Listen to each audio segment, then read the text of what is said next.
Assalamualaikum warahmatullahi wabarakatuh. Yang saya hormati Ibu Dr. Haji Wina Roswina, SE MM CPM, selaku Dekan Fakultas Ekonomi dan Bisnis, Ibu Maria Luciana Yulianti, SE MM, selaku Wakil Dekan Fakultas Ekonomi dan Bisnis, Bapak Dodi Tisma Amijaya, SEMM, selaku Ketua Kaprodi Manajemen S1 Fakultas Ekonomi dan Bisnis, Bapak Hangayomi Aji, AMD Par SEMM, selaku dosen pembimbing dalam pembuatan laporan magang, Bapak Najmuddin SPD, selaku pembimbing lapangan selama magang. Izin memperkenalkan diri, nama saya Kusniasi Papujiah dengan NIM 41224231100363 dari Program Studi S1 Manajemen.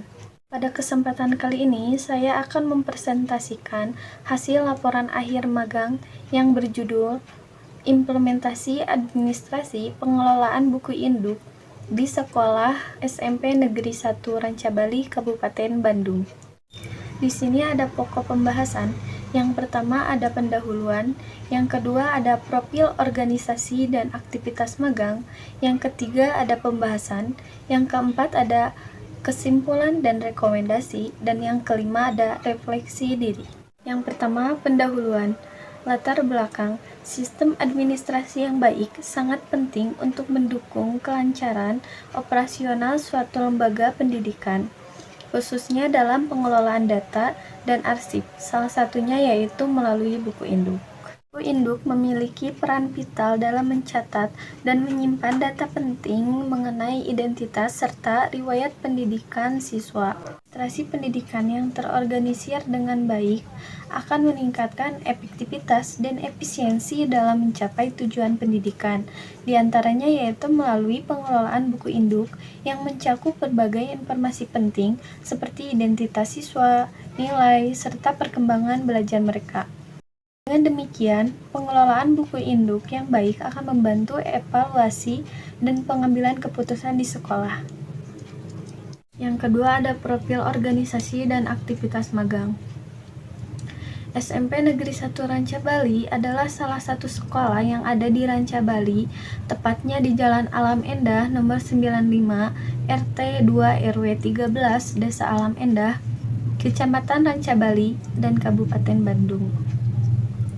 SMP negeri ini mengawali perjalanannya pada tahun 1985 dan saat ini mengimplementasikan Paduan Kurikulum Belajar SMP 2013 atau Kurtilas. SMP Rancabali kini di bawah kepemimpinan seorang kepala sekolah yang bernama Pak Najmuddin dan operator sekolah bernama Pak Andri. SMP Negeri 1 Rancabali memiliki akreditasi grade A dengan nilai 90 akreditasi pada tahun 2014 dari Badan Akreditasi Nasional Sekolah atau Madrasah. Selanjutnya ada dasar hukum, yaitu Surat Keputusan atau SK Pendirian Sekolah nomor 05/01/1985 yang diterbitkan pada 7 Januari 1985. Selain itu juga memiliki SK Izin Operasional dengan nomor 421.3/Kep/2264 Disdik/200 yang diterbitkan pada 8 Mei 2003. Visi dari SMP Negeri 1 Rancabali adalah terwujudnya peserta didik yang hebat atau humanis, elegan, brilian, berakhlak mulia, dan bertakwa. Adapun indikator visi dari visi di atas adalah sekolah memiliki yang pertama, lingkungan yang ramah, menyenangkan, dan aman. Yang kedua, lulusan yang berperilaku elegan. Yang ketiga, lulusan berprestasi yang kompetitif. Yang keempat, lulusan yang amanah, dan yang terakhir adalah lulusan yang bertakwa. Selanjutnya di sini ada misi dari SMP Negeri 1 Rancabali. Yang pertama, menciptakan suasana ramah dan kerjasama yang baik antar seluruh warga satuan pendidik. Yang kedua, menyelenggarakan penataan holistik satuan pendidikan sesuai standar nasional pendidikan secara berkelanjutan. Yang ketiga, menghilangkan segala bentuk perundungan. Yang keempat, menanamkan nilai-nilai etika perilaku. Yang kelima, senantiasa meningkatkan kualitas proses pembelajaran. Yang keenam, menanamkan nilai-nilai kejujuran. Dan yang terakhir itu meningkatkan penghayatan dan pengalaman ketakwaan.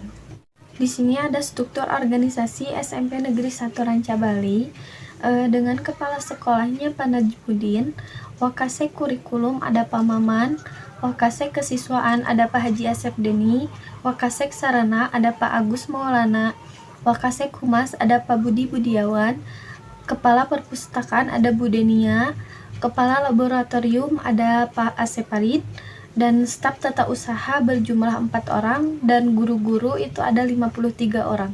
Selanjutnya ada aktivitas magang. Selama melaksanakan magang di SMP Negeri 1 Ranca Bali, Kabupaten Bandung, saya melakukan tugas pada bagian ruang tata usaha, diantaranya yaitu yang pertama, menginput data siswa seperti nomor induk siswa nasional, dan juga biodata ke dalam buku induk register peserta didik kurikulum Merdeka. Yang kedua itu menginput nilai siswa tahun 2023-2024 ke dalam buku induk, yang biasanya menginput nilai itu dari soft file ke dalam hard file. Yang ketiga, membantu acara yang ada di SMP Negeri 1 Ranca Bali, contohnya seperti ada kegiatan P5 atau pemilihan OSIS. Keempat, melakukan notulensi pada rapat dinas. Yang kelima, menginput data buku induk register pegawai. Dan yang terakhir, melayani orang-orang yang berkepentingan ke ruang tata usaha. Yang ketiga, ada pembahasan. Landasan teori yang digunakan yang pertama itu ada administrasi, yang kedua fungsi administrasi, yang ketiga administrasi peserta didik, dan yang keempat itu ada buku induk. Yang pertama administrasi. Di sini ada beberapa pendapat menurut para ahli. Yang pertama ada menurut George R. Terry dalam bukunya Principles of Management mengemukakan bahwa administrasi adalah proses merencanakan, mengorganisasikan, memimpin, dan mengendalikan aktivitas-aktivitas organisasi untuk mencapai tujuan yang telah ditetapkan. Yang kedua, menurut Sondang P. Siagian, administrasi adalah keseluruhan dari proses kerjasama dua orang atau lebih yang didasarkan dari atas rasionalitas tertentu untuk mencapai tujuan yang telah ditentukan. Jadi, administrasi adalah perencanaan, pengendalian, pengorganisasian, dan penggerakan untuk mencapai tujuan. Yang kedua, fungsi administrasi. Menurut Kuibel, fungsi administrasi dibagi menjadi 5 bagian. Yang pertama ada fungsi rutin, yaitu fungsi administrasi yang membutuhkan pemikiran minimal terhadap pengarsipan dan juga penggadaan. Yang kedua ada fungsi teknis, yaitu fungsi administrasi membutuhkan pendapat, keputusan, dan keterampilan perkantoran yang memadai. Yang ketiga ada fungsi analisis, yaitu yang membutuhkan pemikiran kritis dan kreatif disertai kemampuan pengambilan keputusan. Yang keempat ada fungsi interpersonal, yaitu membutuhkan penilaian dan analisis sebagai dasar pengambilan keputusan, serta keterampilan yang berhubungan dengan orang lain, seperti mengkoordinasikan tim. Dan yang terakhir ada fungsi manajerial, yaitu yang membutuhkan perencanaan, pengorganisasian, pengukuran, dan juga pemotivasian. Selanjutnya ada fungsi administrasi secara umum. Yang pertama ada planning atau perencanaan, yaitu penyusunan perencanaan memerlukan kegiatan administrasi seperti pengumpulan data, pengolahan data, dan juga penyusunan rencana. Yang kedua ada organizing atau pengorganisasian, yaitu aktivitas menyusun dan membentuk hubungan-hubungan kerja antara orang-orang sehingga terwujud suatu kesatuan usaha dalam mencapai tujuan yang telah ditentukan. Yang ketiga ada staffing, yaitu fungsi dari manajemen yang menyusun personalia pada suatu organisasi, mulai dari merekrut tenaga kerja, pengembangannya, sampai dengan usaha untuk setiap tenaga petugas memberi daya guna yang maksimal kepada organisasi. Yang keempat ada directing, yaitu pengarahan atau bimbingan, yaitu fungsinya manajemen yang berhubungan usaha memberikan bimbingan, saran, perintah untuk tugas yang dilaksanakan dengan baik dan benar tertuju dari yang telah ditetapkan semula. Ada coordinating, yaitu sebagian dari fungsi manajemen untuk melakukan sejumlah kegiatan agar berjalan dengan baik, dengan menghindari terjadinya kekacauan, percekcokan, atau kekosongan kegiatan. Yang keenam ada reporting, yaitu manajemen yang berada pada penyampaian perkembangan atau hasil dari kegiatan dengan pemberian keterangan dari tugas dan fungsi para pejabat yang lebih tinggi, baik lisan maupun tulisan. Ketujuh ada budgeting, yaitu kegiatan yang mengelola dan merencanakan yang berkelanjutan mengenai keuangan dan juga anggaran. Ketiga, administrasi peserta didik. Administrasi peserta didik yaitu suatu proses yang dilakukan oleh suatu personil atau kelompok dalam upaya mengelola peserta didik atau siswa untuk mencapai tujuan pendidikan. Administrasi peserta didik bertujuan untuk mengatur semua kegiatan yang berkaitan dengan proses belajar mengajar agar terciptanya lingkungan sekolah yang tertata dan beraturan. Instrumen administrasi peserta didik. Yang pertama ada buku induk, merupakan buku pokok yang di dalamnya memuat semua informasi yang dianggap lengkap mengenai keadaan siswa. Buku induk ini berisi semua aktivitas siswa dan semua sarana dan prasarana yang ada di sekolah.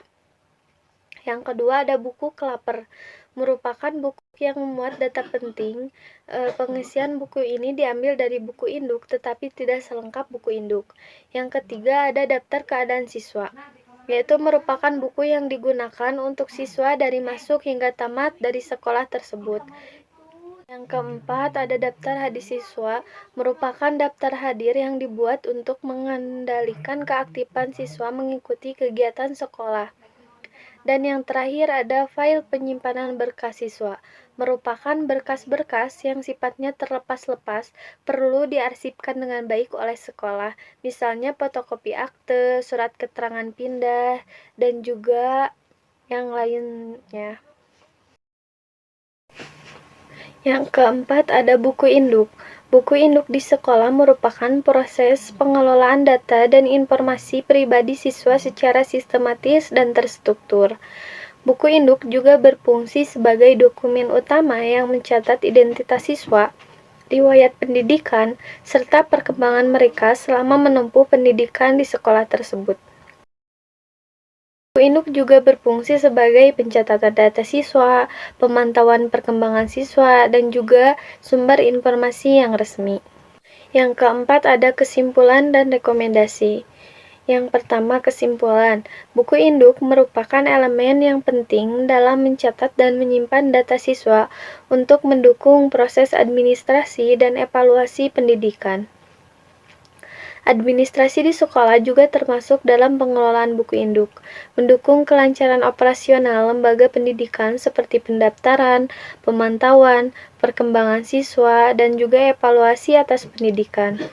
Implementasi administrasi di SMP Negeri 1 Rancabali menunjukkan bagaimana teori ditetapkan di lapangan untuk pemanfaatan data siswa untuk mendukung proses pendidikan. Dan yang kedua ada rekomendasi. Di sini ada rekomendasi yang dapat dilakukan. Yang pertama penguatan sistem administrasi, yang kedua pelatihan staf administrasi, yang ketiga digitalisasi data, yang keempat evaluasi dan monitoring secara berkala, dan yang terakhir ada penetapan standar operasional prosedur atau SOP. Yang kelima ada refleksi diri. Kegiatan magang yang dilakukan di ruang tata usaha SMP Negeri 1 Ranca Bali memberikan banyak pengalaman yang berharga baik dalam pengembangan keterampilan administrasi maupun pengembangan pribadi. Selama magang, saya memperoleh pengetahuan baru mengenai administrasi sekolah, pengelolaan data siswa, dan pentingnya ketelitian dalam pencatatan serta pengarsipan data. Selain itu, saya juga mengembangkan soft skill seperti komunikasi yang efektif, manajemen waktu, dan kerja sama tim. Meskipun masih memiliki beberapa kekurangan, seperti rasa ragu-ragu dalam bertanya dan kurang percaya diri dalam menangani data yang kurang jelas, pengalaman ini membantu saya untuk meningkatkan kualitas diri dengan memberikan wawasan yang berguna untuk masa depan khususnya dalam bidang administrasi. Dan di sini ada beberapa dokumentasi ketika saya magang.